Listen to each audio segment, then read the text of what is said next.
माननीय आयुक्त महोदय यांच्या निर्देशानुसार आणि माननीय उपायुक्त परिमंडळ 2चे मिसाळ साहेब यांच्या मार्गदर्शनानुसार जे अनधिकृत होर्डिंग आहेत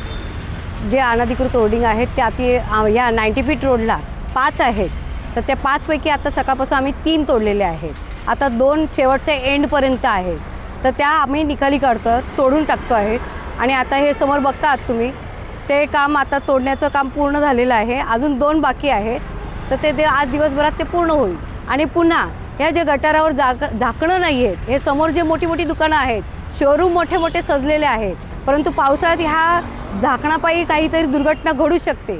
या अनुषंगाने ह्या दुकानवाल्यांनाही समज देण्यात आलेली आहे की ही झाकणं बसवणं गरजेचं आहे, अन्यथा आपल्यावर दंडात्मक कारवाई करण्यात येईल असेही त्यांना सांगण्यात आलेलं आहे। आज हे जे यांचं बिल्डिंगवाल्यांचं अधिकृत बिल्डिंग आहे, त्यांचे जे काही मटेरियल बाहेर पडलेलं आहे त्या बाबतीतही त्यांना नोटीस दिलेली आहे की बाबा हे धुळीचा त्रास लोकांना, नागरिकांना, चालणाऱ्या रहिवाशांना त्रास होऊ नये या दृष्टिकोनातून माझी कारवाई चालू आहे। आणि पावसाळ्यात हे कोणालाही त्रासदायक होऊ नये या गोष्टीचा माझे प्रयत्न आणि काम जसं आयुक्त महोदयांनी दिलेले निर्देश आहेत त्याप्रमाणे ही कारवाई सतत चालू राहणार।